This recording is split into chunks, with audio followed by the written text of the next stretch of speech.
Hi friends, అందరికీ నమస్కారం అండి. ఈరోజు రెసిపీ అయితే సింపుల్గా అందరూ ఇంట్లోని హండీ బిర్యానీ ఎలా చేసుకోవాలండి రెసిపీ అండి. మనం నార్మల్ రైస్తోనే ఇది సింపుల్గా ఎలా చేయాలండి ఇంట్లో ఉండే ఇంగ్రీడియంట్స్తోనే నేను ఈరోజు రెసిపీలో చూపిస్తాను. వీడియో స్టార్ట్ చేసి మీ అందరికీ చిన్న రిక్వెస్ట్ అండి, please subscribe my channel, support me. ఫస్ట్గా పుదీనా, తర్వాత కొత్తిమీర అండి. ఇది స్కిన్తో చికెన్ తీసుకున్నామండి. ఇందులో మసాలా కారం, తర్వాత సాల్ట్ యాడ్ చేసి చలసి పెట్టుకున్నాం. తర్వాత ఒక జాజి పువ్వు, 2 చెక్కలు, 2 లవంగులు, ఇలాచి, తర్వాత దాల్చిన అండి, 3 పెద్ద సైజు ఆనియన్స్ కట్ చేసుకున్నాను అనమాట. పచ్చిమిర్చి నేను మొత్తం నెయ్యితో చేస్తుందని, ఇది ఇంట్లో తయారు చేసిన నెయ్యి అనమాట. మన పాలతోనే మేగడ అంతా స్టోర్ చేసి దాంతో చేసిన నెయ్యి అనమాట. ఇది విశాఖ డైరీ రెడ్ కలర్ పాలు ప్యాకెట్ అయితే మనకి 2 ప్యాకెట్లకి నెలకి 1 కేజీ నెయ్యి వస్తుందండి మేగడ తీస్తే.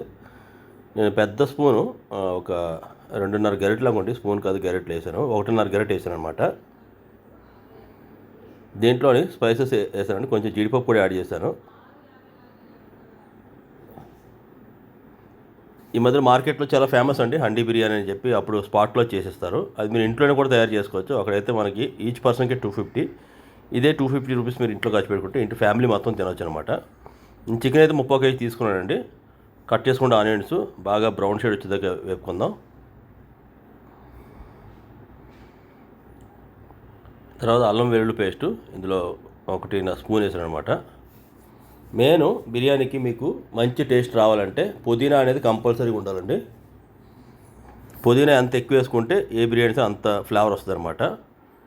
ఇది కంపల్సరీగా పుదీనా ఎక్కువ వాడండి, మంచి ఫ్లేవర్ ఉంటుంది. అల్లం వెల్లుల్లి పేస్టు పుదీనా కలిసి ఫ్రై చేస్తే మనకి మంచి ఫ్లేవర్ వస్తుంది అన్నమాట.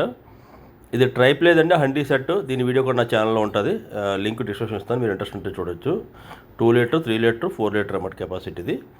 ఇది అప్పుడు నేను ఆఫర్లో 4-5 కొన్నానండి. ఇది ప్రజెంట్ అయితే 5,000 అబవ్ ఉంది. తర్వాత ఈ ఉప్పు కారం రసం చికెన్ ఉంది కదా, దీన్ని బాగా వేసి కలుపుకొని బాగా ఫ్రై చేద్దామండి. ఇందులోనే ఒక పెద్ద సైజు టమాటో ఒకటి వేసాను అనమాట. ఇది ఆప్షనల్ అండి, కావాలంటే మీరు వేసుకోవచ్చు, లేదంటే అవసరం లేదు. ముందుగానే నార్మల్ రైస్ అండి ఇది. నేను దీన్ని బాగా నానబెట్టి పెట్టుకున్నాను అనమాట, అంటే బేగా కుక్ అవుద్దని 2 సార్లు కడిగేసి. చికెన్ అనేది ఆల్మోస్ట్ కుక్ అయిందండి, కలర్ బాగా చేంజ్ అయింది. ఇందులో ముందుగా నానబెట్టి పెట్టుకున్న బిర్యూ నేను ఒక 2 గ్లాసులు వేసాను అనమాట. అంటే 1/2 కేజీకి ఎక్కువ, కేజీ తక్కువ అనమాట. Chicken 30 KG.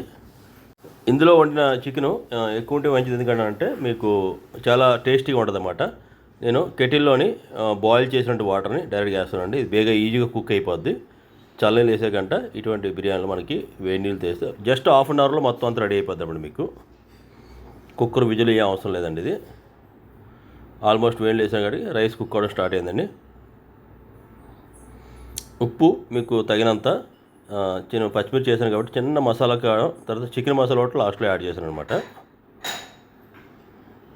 ఈ హండీ ట్రైప్ లేదండి, ఇది గొప్ప ఏంటంటే మనకు మాడదనమాట అడుగు అనేది. ఆల్మోస్ట్ మనం వాటర్ కూడా దగ్గరికి అవుతుంది. ఇప్పుడు మూత పెట్టేసుకుందాం. మూత పెట్టుకు ముందు కొంచెం కొత్తిమీర యాడ్ చేద్దాం. దీనికి ఫ్రైడ్ ఆనియన్స్ ఏం అవసరం లేదండి, ఇలా ట్రై చేయండి ఇంట్లోనే, చాలా టేస్టీగా ఉంటుంది. దీనిపైన మూత పెట్టేసి సిమ్లో పెట్టి మనం కనీసం ఒక 10-15 నిమిషాలు ఉంచుతామండి. ఇది గ్లాస్ మూత అవడం వల్ల మనకు తెలుస్తూ ఉంటుంది అన్నమాట, మనకి ఎలా కుక్ అయింది, రైస్ బాగా అయిపోయింది లేదని. మధ్యలో ఒకసారి చూసానండి, రైస్ అనేది ఆల్మోస్ట్ ఒక 80% దాకా కుక్ అయిపోయింది. అంటే మనకి ఇంకా బ్యాలెన్స్ ఒక 20% ఉందన్నమాట. ఒకసారి పైకి కిందకి కలుపుకుందామండి. 80% కుక్ అయిందండి. మళ్ళీ ఒకసారి మూత పెట్టేసి మనం సిమ్లో ఉంచేద్దాం. చలికాలంలోని ఇటువంటి వేడివేడిగా బిర్యానీతో సర్వ్ చేసి తింటూ ఇంట్లో చాలా బాగుంటుందండి. ఎండాకాలంలో మన ఫుడ్ ఎక్కువ తినగా చలికాలంలో ఫుడ్ అనేది ఎంత తిన్నా సరే అరిగిపోతుందన్నమాట, ఈజీగా డైజెస్ట్ అవుతుంది. సిమ్లో పెట్టేసామంటే మూత పెడేద్దాం. కరెక్ట్గా 15 నిమిషాలు అయిందని ఆపేసాను. రైస్ అంతా మొత్తం వాటర్ లేకుండా పర్ఫెక్ట్గా కుక్ అయిందండి. ఒకసారి చూద్దాం. పర్ఫెక్ట్గా కుక్ అయిపోయిందండి. దీన్ని వేడివేడిగా మా బాబుకి బోటీ కర్రీతో సర్వ్ చేస్తానన్నమాట.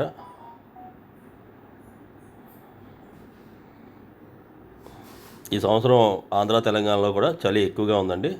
లాస్ట్ 2 ఇయర్స్ పెట్టి చలి లేదు, వర్షాలు ఎక్కువ పడడం వల్ల చలి ఎక్కువగా ఉంది. ఇది బోటీ కర్రీ అండి. దీన్ని కర్రీ ఎలా చేయాలి, పులుసు ఎలా చేయాలి, మొత్తం రెసిపీ నా ఛానల్లో ఉంటుంది. మీరు ఇంట్రెస్ట్ ఉంటే కనుక వీడియో చూడొచ్చు.